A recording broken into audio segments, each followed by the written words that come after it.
Hello friends, Manoj Rajguru की political science classes में आपका स्वागत है। अगर आपको मेरे वीडियो, उनके कंटेंट और उनका प्रेजेंटेशन पसंद आए तो मेरे वीडियोस को लाइक करें, मेरे चैनल को सब्सक्राइब करें और बेल आइकन को दबाएं ताकि आने वाले वीडियोस की नोटिफिकेशन आपको टाइम टाइम पर मिलते रहे और एक ही प्लेटफॉर्म पर आप मेरे सारे वीडियो को एक्सेस कर सकें। Thank you. अब हम लोग देखने जा रहे हैं मौलिक अधिकार का जो चौथा रूप हमें संविधान के द्वारा दिया गया है, वो है धार्मिक स्वतंत्रता का अधिकार। रिलीजियस फ्रीडम या रिलीजियस लिबर्टी जो है वो हमें 4 अनुच्छेदों के माध्यम से संविधान के द्वारा प्रदान की गई है। अनुच्छेद है 25 से लगाकर 28 तक। आप लोगों को पता है कि हमारी प्रियम्बल के अंदर रिलीजन को लेकर जो बात बताई गई है, जो फिलोसॉफी बताई गई है, वो है कि India is a secular state. Bharat एक पंथ निरपेक्ष राज्य है। और हम लोग ये भी जानते हैं कि इंडिया के अंदर डाइवर्सिटी बहुत है। तो अलग अलग डाइवर्सिटी की कैटेगरी में एक कैटेगरी रिलीजन भी है। हमारे यहाँ पर बहुत सारे रिलीजन और उनके फॉलोअर्स हैं। तो कैसे इंडिया के अंदर जितने भी सिटीजन रह रहे हैं और जो विदेशी लोग हैं जो यहाँ पर आ रहे हैं अलग अलग रिलीजन के, उनको किस तरह की रिलीजन को लेकर फ्रीडम मिलनी चाहिए, वो डिटेल प्रोविजन इन 4 आर्टिकलों के अंदर कॉन्स्टिट्यूशन के द्वारा किया गया है, जिसको हम बोलते हैं ये धार्मिक स्वतंत्रता का अधिकार है। सबसे पहले अगर हम बात करें तो आर्टिकल 25 को लेते हैं हम। आर्टिकल 25 के अंदर कहा गया है कि अंतःकरण की स्वतंत्रता सभी को रहेगी। यहाँ सभी का मतलब नागरिकों के साथ साथ विदेशियों की बात भी कर रहे हैं। फ्रीडम ऑफ कॉन्साइंस, ये अंतःकरण, अंतःकरण का मतलब क्या होता है, हमारा मन क्या कह रहा है। अब यहाँ जो बात कर रहे हैं हम वो रिलीजन को लेकर कर रहे हैं। इसका मतलब ये है कि हम जिस भी धर्म को मानना चाहें, जिस भी धर्म के देवता के बारे में हमारी जो भी धारणा है, हम उस धारणा को स्वीकार कर सकते हैं। फॉर एग्जाम्पल एक बात मैं बताता हूं आपको। हिंदू धर्म में 2 पंथों की चर्चा की जाती है, एक सगुण पंथी अवधारणा और एक निर्गुण पंथी अवधारणा। सगुण पंथी अवधारणा क्या कहती है कि ईश्वर का एक आकार है और फिर वो मूर्तियों में या तस्वीरों में हम ईश्वर को देखते हैं, उनको उनका एक स्वरूप की कल्पना करते हैं। तो एक पंथ तो है नागरिकों का जो ईश्वर को सगुण सगुण रूप में स्वीकार करता है। लेकिन एक दूसरा वर्ग और है नागरिकों का जो ये कहता है कि ईश्वर का कोई आकार ही नहीं है, ईश्वर निराकार है, ईश्वर एक है। ये निर्गुणपंथी अवधारणा है। तो ये जो जो एग्जाम्पल अभी हम बात कर रहे हैं ईश्वर के सगुण और निर्गुण होने की, ये अंतःकरण से उपजा हुआ विचार है। अगर कोई ईश्वर को मूर्त रूप में पूजना चाहे तो भी वो पूज सकता है, और अगर कोई ईश्वर को निराकार मानकर उसको उसको मानना चाहे तो वो भी उसे मान सकता है। तो ये जो पहली बात हम बता रहे हैं आर्टिकल 25 में कि हर व्यक्ति को ये आजादी है कि वो भगवान से अपने आप को किस प्रकार से रिलेट करता है और किस प्रकार से अपनी पूजा पद्धति या अपने धार्मिक विचारों को उनके प्रति व्यक्त करता है। दूसरी बात जो इसी से रिलेटेड है कि हर व्यक्ति को ये भी आजादी है कि हर धर्म के अंदर जो विश्वास, जो मान्यताएं, जो परंपराएं हैं, जो उस धर्म के रिचुअल्स हैं, उन धर्म को भी वो अपने हिसाब से स्वीकार कर सकता है। फॉर एग्जाम्पल अगर हिंदू धर्म के अंदर आरती करना एक पूजा पद्धति है तो उसको वो स्वीकार कर सकता है। अगर चर्च के अंदर कैंडल जलाना एक पूजा पद्धति, एक विश्वास है, तो वो उसको स्वीकार कर सकता है। अगर मुस्लिम धर्म में नमाज पढ़ना एक पूजा पद्धति है तो वो उसको स्वीकार कर सकता है। कहने का मतलब कि जिस भी धर्म के जो भी विश्वास है, जैसे हिंदू धर्म में कहा जाता है कि मृत्यु के बाद मोक्ष की प्राप्ति होगी, और मोक्ष की प्राप्ति तब होगी जब हम अपने नैतिक कर्तव्यों का, अपने धार्मिक धर्म यानी कि नैतिक कर्तव्यों का अगर हम पालन करेंगे तो मोक्ष की प्राप्ति होगी। ये एक जो विश्वास है, इस विश्वास को मानना या ना मानना व्यक्ति के ऊपर निर्भर करेगा। तो ये एक और आजादी आर्टिकल 25 के तहत हम बता सकते हैं। धार्मिक विश्वास और उस धर्म से जुड़ी हुई जितनी भी आस्था के विचार हैं, उन आस्था के विचारों को स्वीकार करने की भी आजादी आर्टिकल 25 देता है। फिर तीसरी बात, इसी आर्टिकल में एक और चीज बताई गई है कि प्रत्येक प्रत्येक व्यक्ति को रिलीजियस प्रैक्टिसेस इंप्लीमेंट करने का अधिकार होगा। उस धर्म से जुड़े हुए जितने भी कार्य हैं उन कार्यों का संचालन वो कर सकता है। जैसे फॉर एग्जांपल अगर हम किसी हिंदू धर्म की बात करें तो मैं व्रत कर सकता हूँ, मैं मंदिर जा सकता हूँ, मैं पूजा अर्चना कर सकता हूँ, मैं धार्मिक यात्राएं कर सकता हूँ। अगर मैं मुस्लिम हूँ तो मैं हज जा सकता हूँ, मैं नमाज पढ़ सकता हूँ, मुझे मंदिर जाने की आजादी है। या इससे किसी भी रिलीजन से अगर मैं जुड़ा हुआ हूं तो मुझे उस धर्म से रिलेटेड जितने भी धार्मिक कार्य हैं, जितने भी धार्मिक उत्सव हैं, उन उत्सवों से जुड़े हुए जो फंक्शन हैं उन फंक्शंस को करने के लिए मुझे पूरी तरह से आजादी है, उस पर कोई रोक टोक नहीं रहेगी। तो ये एक और बात आर्टिकल 25 में हम बता सकते हैं। और धर्म से जुड़ा हुआ एक और प्रावधान जो आर्टिकल 25 करता है वो है कि कोई भी धर्मावलंबी मतलब किसी भी धर्म का फॉलोअर अपने धर्म का प्रोपोगेट कर सकता है, उसके धार्मिक विचारों का प्रचार प्रसार कर सकता है। आप लोग देखते होंगे कि हर धर्म के अंदर कुछ संत होते हैं, कुछ मौलवी होते हैं, कुछ प्रीस्ट होते हैं जो धर्म के उपदेशों का प्रचार प्रसार करते हैं। और धर्म के उपदेशों का प्रचार प्रसार करके वो नैतिकता, समाज के अंदर नैतिक वातावरण बनाने की कोशिश करते हैं। तो वो यही है कि हर व्यक्ति धर्म का, धर्म के मूल्यों का, धर्म की बातों का, धर्म की मान्यताओं का प्रचार प्रसार करने के लिए स्वतंत्र है। ये चार बातें जो हम बता सकते हैं वो आर्टिकल 25 के अंदर अंतःकरण की स्वतंत्रता, धार्मिक तौर पर जो अंतःकरण की स्वतंत्रता है उसके बारे में हम बता सकते हैं।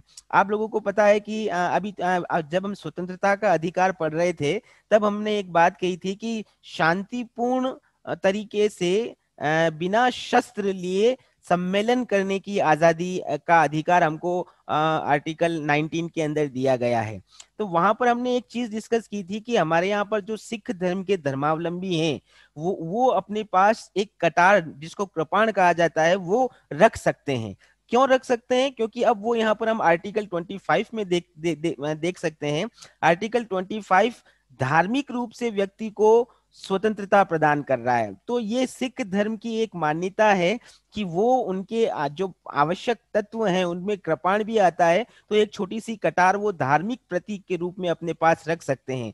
तो ये धर्म की स्वतंत्रता के तहत ही उनको अधिकार मिला हुआ है कि वो अपने अपने अपने साथ एक छोटा सा जो कृपाण है, जिसको हम हथियार नहीं मान सकते हैं बल्कि धार्मिक प्रतीक मान सकते हैं, उसको वो रख सकते हैं। और उसके साथ में वो असेंबल भी हो सकते हैं। बहुत सारे सिख एक साथ उस कृपाण के साथ असेंबल भी हो सकते हैं। वो हथियार नहीं होगा, वो उनकी धार्मिक स्वतंत्रता का प्रतीक माना जाएगा। यहाँ पर हम कुछ विशेष बात इस आर्टिकल को लेकर भी कर सकते हैं कि जो आर्टिकल 25 में धार्मिक स्वतंत्रता की बात की गई है उसमें धार्मिक विश्वास के साथ साथ धार्मिक आचरण को भी मान्यता प्रदान की गई है। देखो, दो अलग अलग बातें। पहली बात बिलीव करना कि मेरा मेरा ये मानना है कि अगर मैं धार्मिक यात्रा करूंगा तो मुझे पुण्य मिलेगा। तो ये तो मेरा मानना है, ये मेरा विश्वास है। लेकिन इस मान्यता को क्रियान्वित करने के लिए मैं यात्रा भी कर सकता हूँ, मतलब वो धार्मिक आचरण भी कर सकता हूँ। तो कहने का मतलब आर्टिकल 25 न केवल धार्मिक विश्वास को बनाए रखने की आजादी देता है बल्कि उस विश्वास को क्रियान्वित करने की भी आजादी देता है। ये एक बात। दूसरी बात यहाँ पर एक विशेष हम उल्लेखनीय तौर पर बता सकते हैं कि आर्टिकल 25 ने लोगों को धार्मिक आजादी तो दी है, लेकिन तीन बातें और संविधान बताता है कि सार्वजनिक व्यवस्था डिस्टर्ब नहीं हो, लोगों का स्वास्थ्य प्रभावित नहीं हो और सदाचार सोसाइटी के अंदर अच्छा माहौल बना रहे। ये चीजें प्रभावित नहीं होनी चाहिए। उस सीमा तक व्यक्ति को अंतःकरण की, धार्मिक अंतःकरण की आजादी प्रदान की जाती है। अच्छा, यहाँ पर अब एक मैं छोटा सा एग्जांपल लेता हूँ।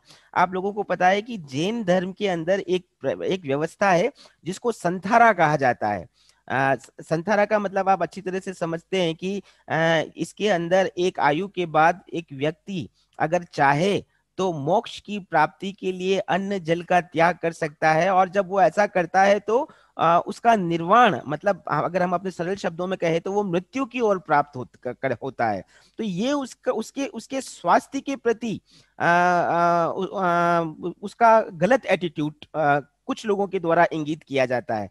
तो कई बार ये विवाद का विषय रहा है कि क्या उस स्वास्थ्य को प्रभावित करने वाली ऐसी धार्मिक प्रथा को स्वीकार करना चाहिए, अपनाना चाहिए। हालांकि इस पर अभी तक कोई व्यापक कदम राज्य के द्वारा, कानून के द्वारा नहीं उठाए गए, अभी भी संथारे की प्रथा चल रही है। लेकिन मैंने केवल एक एग्जाम्पल देकर आपको ये बताने की कोशिश की है कि धार्मिक स्वतंत्रता तो व्यक्ति को है, लेकिन उससे न तो सार्वजनिक जीवन प्रभावित होना चाहिए, न व्यक्ति का या समूह का स्वास्थ्य प्रभावित होना चाहिए, और ना ही सोसाइटी का जो एनवायरमेंट है वो सदाचार प्रभावित होना चाहिए। इन कंडीशंस को ध्यान में रखते हुए व्यक्ति पूरी तरह से स्वतंत्र है धार्मिक तौर पर, कि उसका अंतःकरण जो भी कह रहा है वो आचरण वो कर सकता है, अपने धर्म के विश्वास और मूल्यों का पालन कर सकता है। आर्टिकल 25।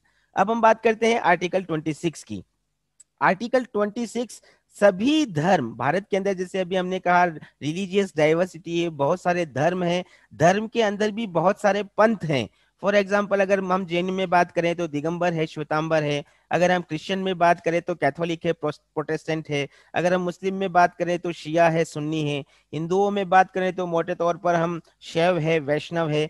तो अलग अलग पंथ और अलग अलग संप्रदाय हैं। इन सभी पंथों और संप्रदायों को धार्मिक कार्यों का मैनेजमेंट करने का अधिकार होगा, उनको रोका नहीं जा सकता अपने धर्म, अपने संप्रदाय के कार्यों का प्रबंध करने से। तो ये जो आजादी है वो आर्टिकल 26 के द्वारा हमें प्रदान की गई है। अच्छा, कोई भी संप्रदाय, कोई भी धार्मिक संप्रदाय अपने धर्म से जुड़े हुए कार्यों को करने के लिए धार्मिक संस्थाओं की स्थापना कर सकता है, और ना केवल धार्मिक संस्थाओं की वो स्थापना करेगा बल्कि उनका पोषण भी कर सकता है। पोषण करने का मतलब उनकी गतिविधियों को संचालित करना। स्थापना करना एक बात है, और उसी काम को आगे करना, आगे के स्टेज पे ले जाना, उसको हम कहते हैं कंडक्ट करना, संचालित करना या पोषण करना। तो धार्मिक संप्रदायों को संस्थाओं की स्थापना और पोषण की लिबर्टी दी गई है। उन उन संस्थाओं में रिलीजियस एक्टिविटी की जा सकती है। जैसे फॉर एग्जांपल अगर हम बात करें तो अगर आप हरिद्वार में चले जाएं तो हरिद्वार के अंदर बहुत सारे ऐसे ट्रस्ट हैं जो आपके वहां पर जो भी रिचुअल्स होते हैं उन रिचुअल्स को कंडक्ट करने का काम करते हैं। तो ये संस्थाएं क्या कर रही हैं?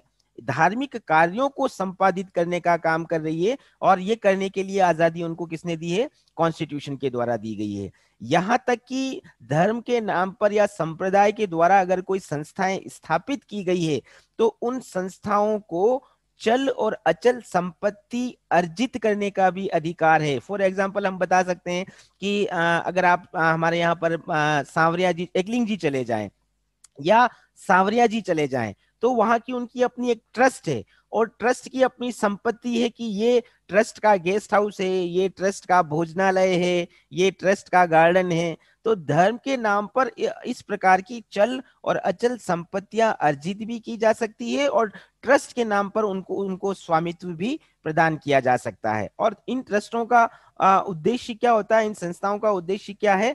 केवल और केवल धार्मिक कार्यों का प्रबंध करना और उनका संचालन करना। और ये संचालन करने के लिए उनको अपना एक एडमिनिस्ट्रेशन बनाने का भी अधिकार है। एक एडमिनिस्ट्रेशन, एक प्रॉपर एडमिनिस्ट्रेशन के द्वारा वो इन संस्थाओं का और उनकी संपत्तियों को संचालित करने का अधिकार रखते हैं। तो ये आर्टिकल 26 की बात हम लोग कर रहे हैं, धार्मिक कार्यों के प्रबंध करने की स्वतंत्रता, जो कि हर संप्रदाय, हर धार्मिक संप्रदाय को प्रदान की गई है। फिर यहाँ पर दो स्पेशल बात हम लोग और बता सकते हैं। पहली बात कि ये अधिकार इंडिविजुअल को नहीं है। आर्टिकल 26 का अधिकार इंडिविजुअल को नहीं है। आर्टिकल 25 की बात जब हम कर रहे हैं तो वो हर व्यक्ति को अधिकार दिया गया है कि उसको धार्मिक अंतःकरण की आजादी है। लेकिन आर्टिकल 26 में जो बात कही गई है वो धार्मिक संप्रदायों की बात की गई है। हम ये कह सकते हैं कि कलेक्टिव रूप से कुछ एक संप्रदाय के लोग सामूहिक तौर पर इस प्रकार की संस्थाओं की स्थापना कर सकते हैं। तो ये हम कह सकते हैं इंडिविजुअल नहीं है बल्कि संप्रदायों को दिया हुआ एक अधिकार है। और यहाँ पर भी एक बात और कॉन्स्टिट्यूशन के अंदर कही गई है कि सार्वजनिक व्यवस्था को बनाए रखने के लिए, स्वास्थ्य को मेंटेन करने के लिए और मोरालिटी के नाम पर इस अधिकार का मिसयूज नहीं किया जा सकता। यानी कि ये चीजें मेंटेन रहेगी, पब्लिक सिस्टम मेंटेन रहेगा, हेल्थ सिस्टम मेंटेन रहेगा और मोरालिटी मेंटेन रहेगी। इनको मेंटेन करते हुए कोई भी संप्रदाय किसी भी प्रकार का धार्मिक कार्य संपादित कर सकता है, संस्थाओं के गठन के माध्यम से और संपत्ति के अर्जन के माध्यम से। यहाँ पर हम सुप्रीम कोर्ट की एक व्यवस्था का जिक्र करना चाहेंगे। जैसे अभी आप लोगों ने आप सुना है कि हर धार्मिक संप्रदाय को संस्था बनाने का अधिकार है। तो यहाँ सुप्रीम कोर्ट ने अपने डिसीजन के अंदर क्या कहा कि जो भी संप्रदाय उस संस्था को बना रहा है, उस संस्था का अपना एक विशिष्ट नाम होगा, उस संप्रदाय का अपना एक विशिष्ट नाम होगा। फॉर एग्जाम्पल, आपने रामकृष्ण मिशन का नाम सुना है। तो रामकृष्ण मिशन क्या है? एक संप्रदाय है। रामकृष्ण परमहंस के द्वारा इस मिशन को आगे मोबिलिटी प्रदान की गई। तो रामकृष्ण मिशन एक संप्रदाय है। इसी तरह से जो भी संप्रदाय बनेगा किसी धर्म विशेष के अंदर, तो वो संप्रदाय, उसका एक नाम होगा, बिना नाम का कोई संप्रदाय नहीं होगा। उस संप्रदाय का एक ऑर्गेनाइजेशनल स्ट्रक्चर होगा जिसको हम संगठनात्मक ढांचा कहते हैं। ऑर्गेनाइजेशन स्ट्रक्चर क्या करेगा?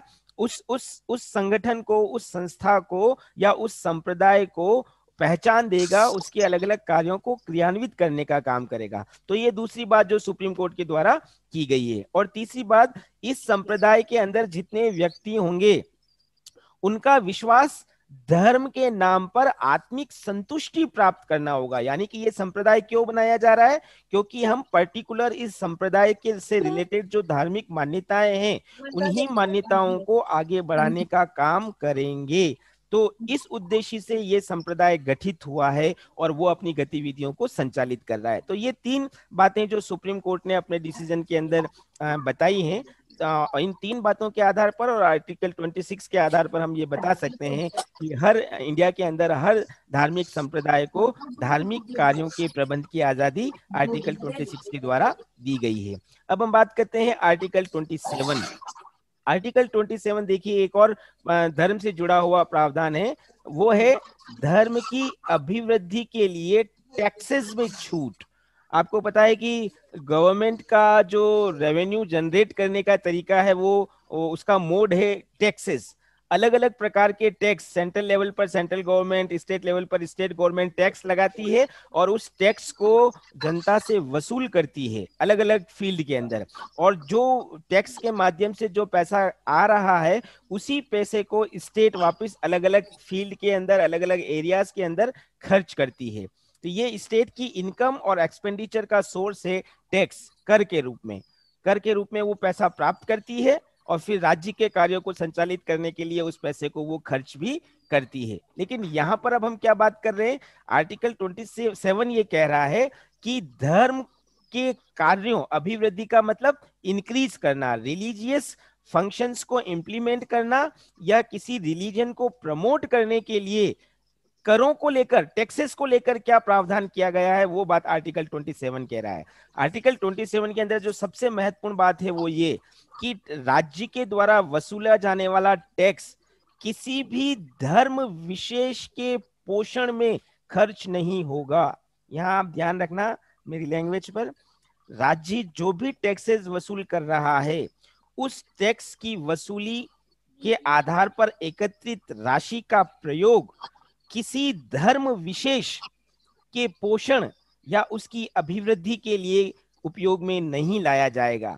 इसी को अगर हम दूसरे रूप में कहें तो किसी भी धर्म विशेष के पोषण या उसकी अभिवृद्धि के लिए किसी व्यक्ति से टैक्स नहीं वसूला जा सकता।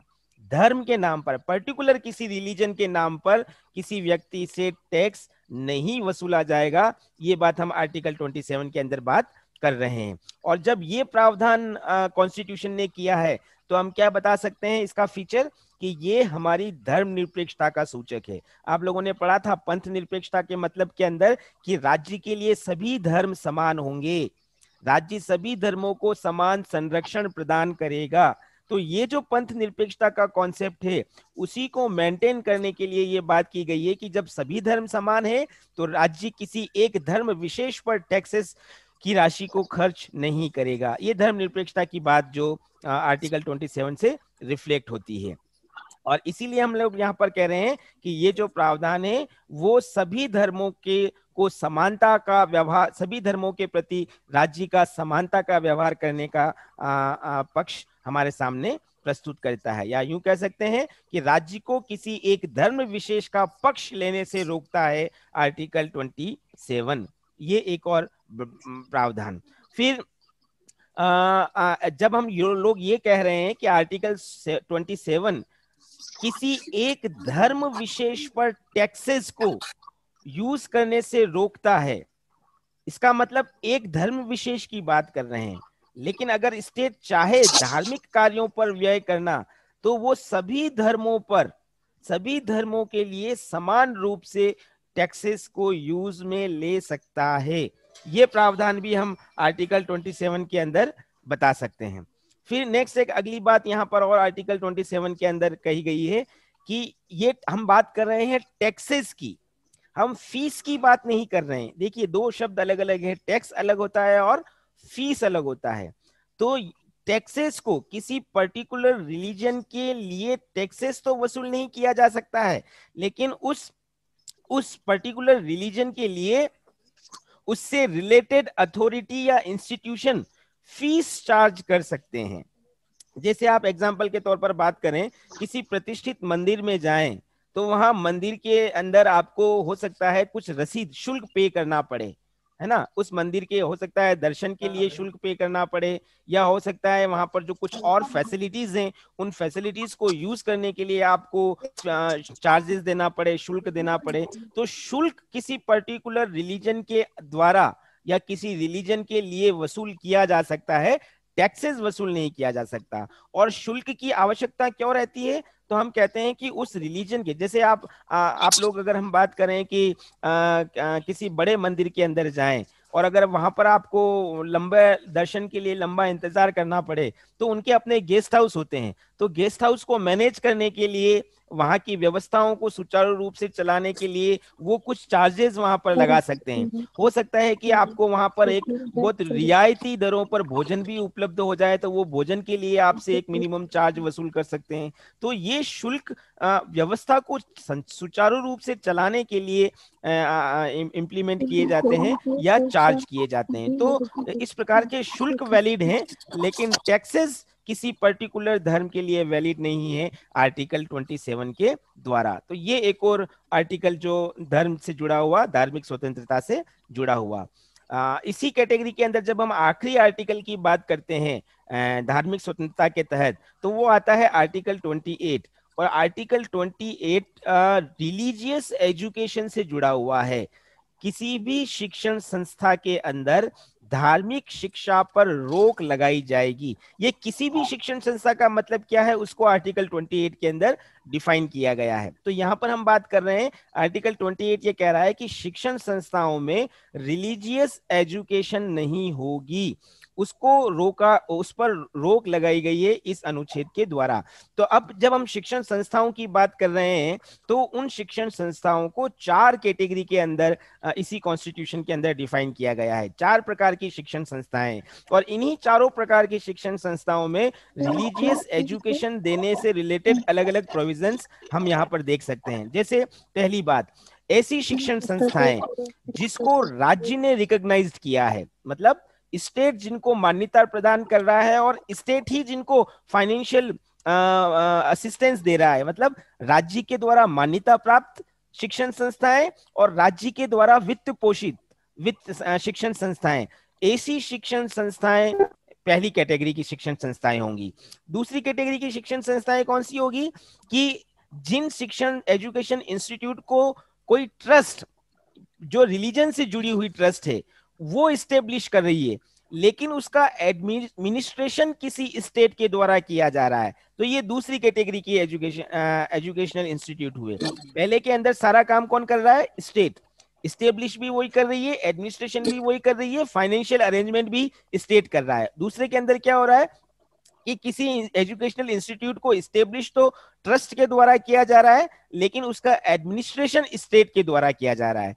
तीसरे प्रकार का इंस्टीट्यूट कौन सा हो सकता है कि ऐसा इंस्टीट्यूट जिसको स्टेट ने रिकॉग्नाइज किया है, मान्यता दी है, लेकिन उसको इस्टेब्लिश कोई प्राइवेट सेक्टर कर रहा है, और प्राइवेट सेक्टर ही उसका पूरा खर्चा, पूरा एडमिनिस्ट्रेशन देखने का काम कर रहा है। ये तीसरे प्रकार का एजुकेशनल इंस्टीट्यूट हुआ। और चौथे प्रकार का एजुकेशनल इंस्टीट्यूट क्या हुआ कि ऐसा एजुकेशनल इंस्टीट्यूट जो प्राइवेट सेक्टर के द्वारा इस्टेब्लिश किया गया है लेकिन उसको फाइनेंशियल एड स्टेट दे रहा है। तो ये चार प्रकार के एजुकेशनल इंस्टीट्यूट जो कॉन्स्टिट्यूशन के अंदर बताए गए हैं। अब इनमें से पहले दो इंस्टीट्यूट के अंदर रिलीजियस एजुकेशन नहीं दी जा सकती, लेकिन जो थर्ड और फोर्थ कैटेगरी का एजुकेशनल इंस्टीट्यूट है उसके अंदर लिमिटेड एडिशन के अंदर आप रिलीजियस एजुकेशन से जुड़े हुए प्रोविजन कर सकते हो। अब यहाँ पर आप देख सकते हो कि राज्य निधि यानी कि जिस एजुकेशनल इंस्टीट्यूट को स्टेट के फंड से पैसा मिल रहा है उस पर उसमें बिल्कुल भी रिलीजियस एजुकेशन नहीं दी जाएगी। लेकिन अगर किसी इंस्टीट्यूट को किसी ट्रस्ट के द्वारा इस्टेब्लिश किया गया है और उसका एडमिनिस्ट्रेशन अगर स्टेट के द्वारा किया जा रहा है तो वहां पर कुछ सीमित अर्थों में एजुकेशनल रिलीजियस एजुकेशन दी जा सकती है, लेकिन उसके लिए भी प्रोविजन है। और वो प्रोविजन क्या है कि अगर आप वहां पर रिलीजियस एजुकेशन देते हो तो जिस व्यक्ति को दी जा रही है उसकी सहमति ली जानी आवश्यक है। थर्ड और फोर्थ कैटेगरी के अंदर भी हम ये बात कर सकते हैं कि अगर एजुकेशनल इंस्टीट्यूट के अंदर रिलीजियस एजुकेशन दी जा रही है तो जिस भी स्टूडेंट को ये रिलीजियस एजुकेशन दी जा रही है पहले उससे पूछा, उसकी सहमति ली जानी चाहिए कि आपको हम ये धार्मिक शिक्षा दे रहे हैं, क्या आप इसके लिए एग्री हैं। अगर वो एग्री हो तभी उसको धार्मिक शिक्षा प्रदान की जा सकती है शिक्षण संस्थाओं में, अन्यथा उसको बाध्य नहीं किया जा सकता। और अगर कोई विद्यार्थी एडल्ट नहीं है, अवयस्क है, बालक है, तब ऐसी स्थिति में उसके पेरेंट्स से ये एक्सेप्टेंस लिया जाना आवश्यक है कि उनके बच्चे को ये रिलीजियस एजुकेशन दी जाए अथवा नहीं दी जाए। तो इस रूप में हम कह सकते हैं कि इंडियन कॉन्स्टिट्यूशन के अंदर आर्टिकल 28 एजुकेशनल इंस्टीट्यूट के अंदर रिलीजियस एजुकेशन को बैन भी करता है और जहां पर वो परमिशन देता है वहां पर कुछ लिमिटेशंस भी उनके ऊपर अप्लाई करता है। तो ये धार्मिक शिक्षा से संबंधित अधिकार आर्टिकल 25 से लगाकर आर्टिकल 28